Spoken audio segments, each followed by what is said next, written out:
Assalamualaikum. Kami dari kelompok 22 yang beranggotakan Ervina Rahmayani, Tri Nur Fitriani, dan Widya Putri Dayuri akan menjelaskan tentang fotosintesis. Baiklah, sebelum kita masuk ke proses fotosintesis, kita harus terlebih dahulu mengetahui apa pengertian dari fotosintesis. Apa sih itu fotosintesis? Fotosintesis adalah suatu proses biokimia yang dilakukan tumbuhan untuk memproduksi energi terpakai atau nutrisi dengan memanfaatkan energi cahaya. Nah, adapun reaksi kimia dari fotosintesis.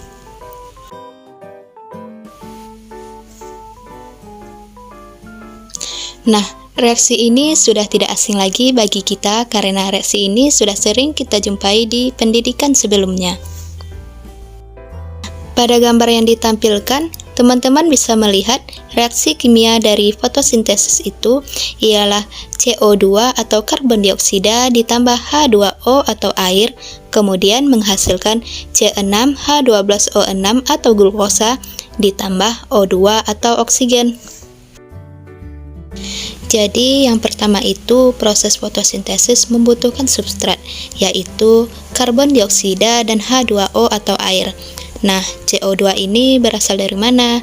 CO2 ini berasal dari atmosfer, dari udara bisa, kendaraan bermotor bisa, dan lain-lainnya. Nah, kemudian H2O.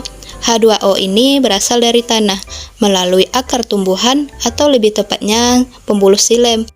Jadi CO2 dan H2O itu adalah substratnya untuk proses pembentukan fotosintesis.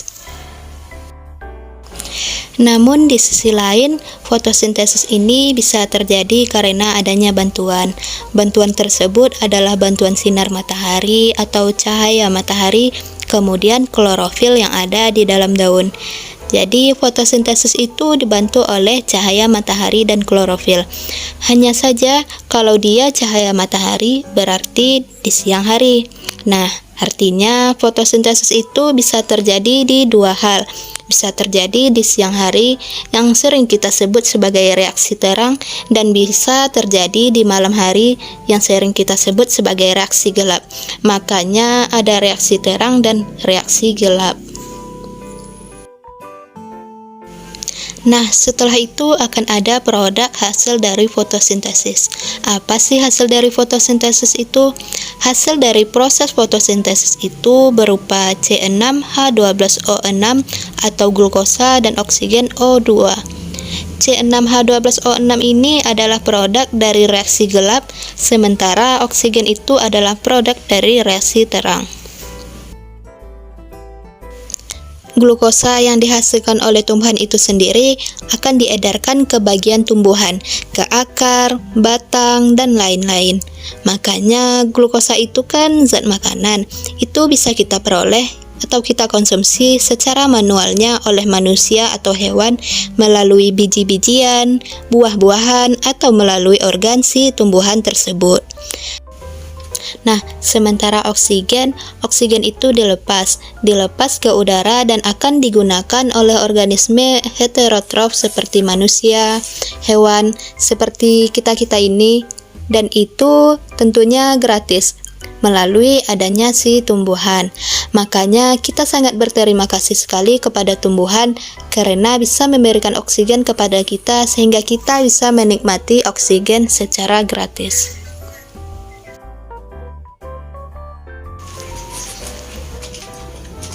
Selanjutnya mengenai tempat terjadinya fotosintesis.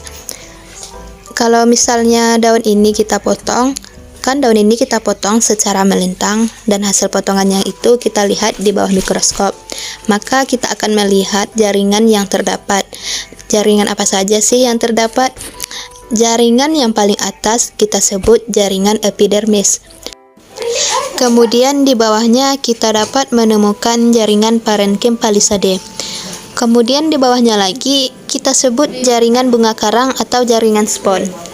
Kemudian di paling bawah ini terdapat epidermis kembali. Nah, pada epidermis bawah inilah kita bisa menemukan celah-celah yang kita sebut sebagai stomata, yang merupakan tempat keluar masuknya oksigen dan karbon dioksida.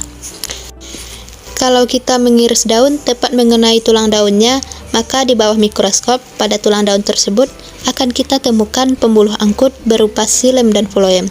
Xilem fungsinya untuk mengangkut air dan garam mineral dari akar menuju daun, sedangkan floem fungsinya adalah untuk mengangkut hasil-hasil fotosintesis.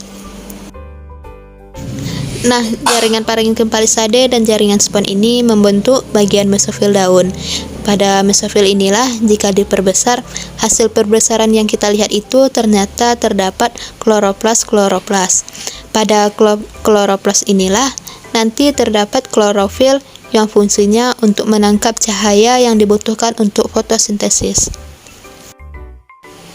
Struktur kloroplas itu terdiri dari bagian paling luar yang kita sebut membran luar dan bagian dalam yang kita sebut membran dalam. Bagian membran dalam itu nanti akan mengalami lekukan ke dalam membentuk kantung-kantung. Satu kantungnya itu kita sebut sebagai tilakoid. Satu tumpukan tilakoid atau satu tumpukan kantung-kantung ini kita sebut sebagai grana. Nah, rongga-rongga di antara tilakoid ini berisi cairan yang disebut dengan stroma. Selanjutnya, tahapan fotosintesis. Tahapan fotosintesis itu terbagi menjadi dua, yaitu reaksi terang dan reaksi gelap atau sering kita sebut sebagai siklus Calvin. Nah, ini kita misalkan adalah kloroplas. Tumpukan tilakoid tadi kita sebut sebagai grana. Grana ini fungsinya adalah merupakan tempat pada kloroplas di mana terjadi reaksi terang dari fotosintesis. Sesuai namanya, reaksi terang berarti ia membutuhkan cahaya. Jadi, cahaya itu dibutuhkan oleh reaksi terang dan terjadi di grana. Kemudian, bahan baku yang dipakainya apa? Bahan bakunya adalah H2O atau air. Hasil dari reaksi terang ini adalah O2 atau oksigen yang dibebaskan ke udara.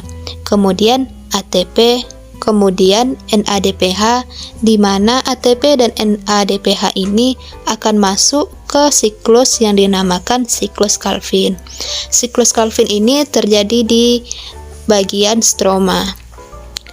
Siklus Calvin ini menggunakan karbon dioksida sebagai bahan baku, kemudian ATP sebagai sumber energi, dan NADPH-nya untuk kemudian dari karbon dioksida ini akan membentuk gula. Jadi, gula dihasilkannya di reaksi gelap atau siklus Calvin yang terjadi di dalam stroma. Reaksi terang. Reaksi terang merupakan tahapan awal fotosintesis yang mengubah energi cahaya matahari menjadi energi kimia dalam bentuk ATP dan NADPH. Jadi, yang perlu diingat adalah reaksi terang merupakan tahapan reaksi fotosintesis yang memerlukan cahaya matahari. Lalu, di mana sih tempat terjadinya reaksi terang ini? Reaksi terang ini terjadi di membran tilakoid. Jika diperbesar, membran tilakoid akan terlihat seperti ini. Nah, pada membran tilakoid ini terdapat fotosistem. Ada dua jenis fotosistem. Yang pertama fotosistem 1 atau P700 dan fotosistem 2 atau P680. Kenapa disebut dengan P700? Karena mampu menyerap cahaya dengan panjang gelombang 700 nanometer. Begitu pula dengan P680 karena mampu menyerap cahaya dengan panjang gelombang 680 nanometer. Selain fotosistem, juga terdapat pembawa elektron yang terdiri dari plastoquinon atau Peki, sitokrom atau CYT, plastocyanin atau PC, dan ferredoxin atau FD. Mereka bertugas untuk membawa elektron. Selain itu, juga terdapat NADP reduktase yang akan membantu menghasilkan NADPH. Kemudian ATP sintase yang akan menghasilkan ATP. Nah, reaksi terang itu terbagi menjadi dua proses.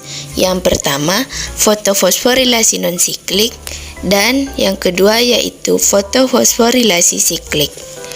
Yang membedakannya adalah pada fotofosforilasi non-siklik melibatkan dua fotosistem, yaitu fotosistem 2 dan fotosistem 1.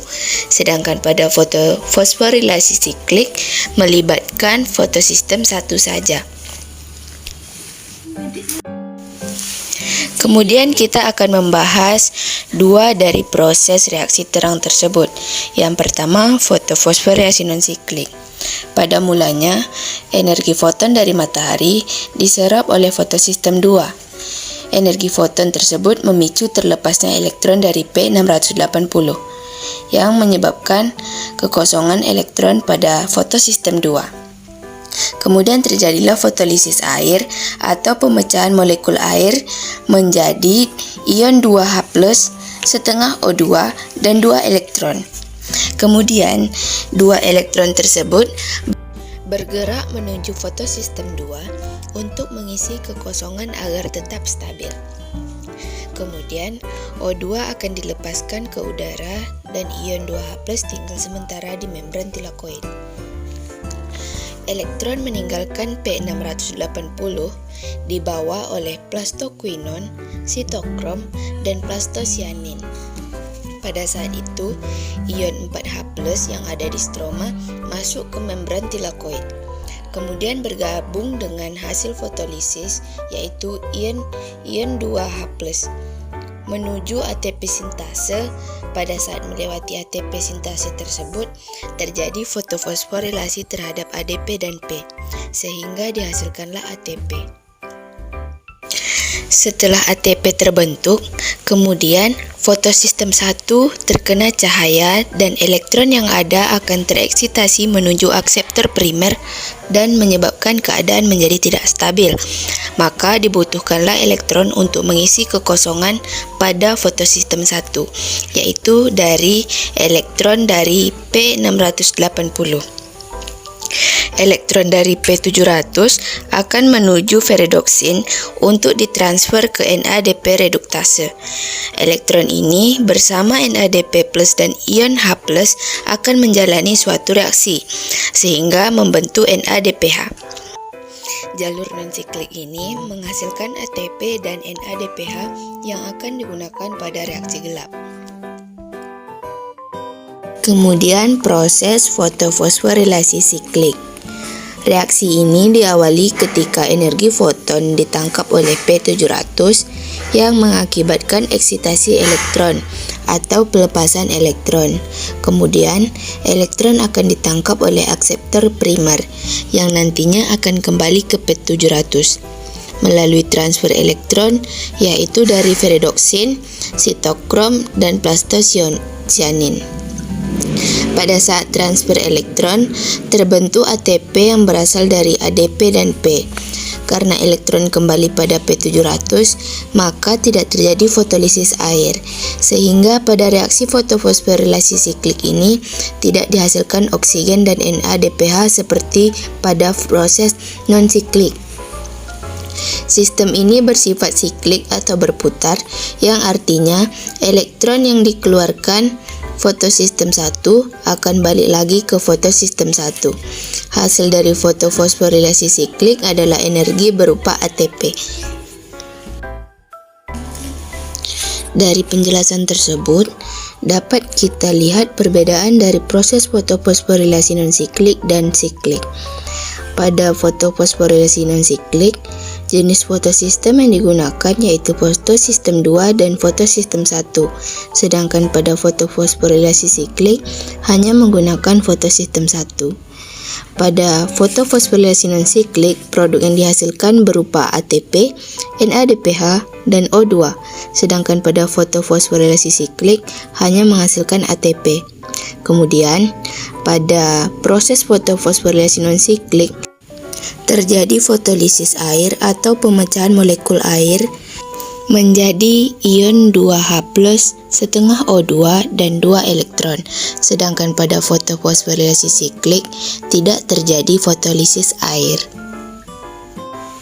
Itulah perbedaan dari proses fotofosforilasi non-siklik dan proses fotofosforilasi siklik. Selanjutnya, proses reaksi gelap. Reaksi gelap disebut juga sebagai siklus Kelvin. Alasan mengapa disebut dengan reaksi gelap karena pada prosesnya tidak membutuhkan cahaya matahari secara langsung. Sedangkan penamaan siklus Kelvin karena penemunya adalah Melvin Ellis Kelvin dan bereaksi yang berlangsung berjalan berputar-putar seperti sebuah siklus. Reaksi gelap terdiri dari 3 tahapan. Tahap pertama yaitu fiksasi, yaitu 3 CO2 akan berikatan dengan 3 senyawa berkarbon 5 yang bernama ribulosa bifosfat atau RUBP. Enzim yang mengkatalis tahap pertama ini adalah rubisco. Rubisco merupakan protein yang banyak ditemukan di kloroplas. Produk yang dihasilkan tahap pertama ini adalah senyawa disebut dengan 6 carbon intermediate yang berjumlah 3 buah. Senyawa ini berumur pendek karena keadaannya yang tidak stabil.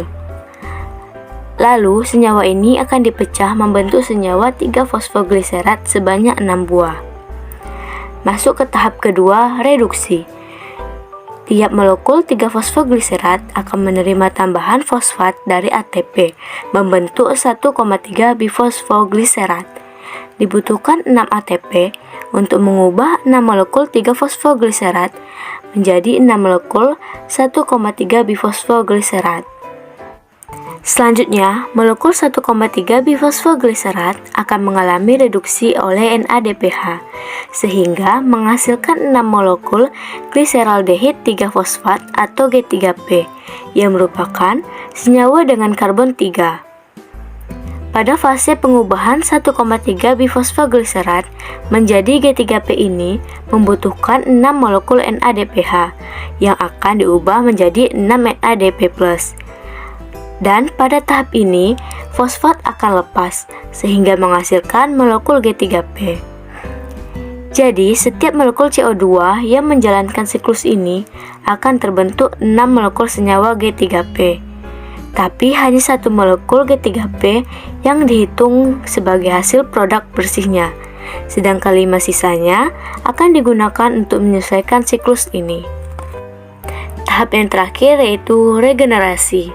Selanjutnya, 5 buah G3P akan dikonversi menjadi 3 buah RUBP kembali melalui sebuah reaksi yang melibatkan fosforilasi ATP sebanyak 3 buah. Sehingga 3 ATP ini akan membentuk 3 buah ADP. Jadi, untuk menghasilkan 1 molekul G3P siklus Kelvin membutuhkan total 9 buah ATP dan 6 buah molekul NADPH. G3P yang dihasilkan dari siklus ini akan digunakan sebagai material pembentuk senyawa organik. Contohnya untuk membentuk glukosa yang nantinya dapat digunakan untuk aktivitas tumbuhan itu sendiri, seperti digunakan untuk pertumbuhan. Selanjutnya, faktor fotosintesis. Faktor utama yang menentukan laju fotosintesis yang pertama yaitu intensitas cahaya. Laju fotosintesis maksimum ketika banyak cahaya.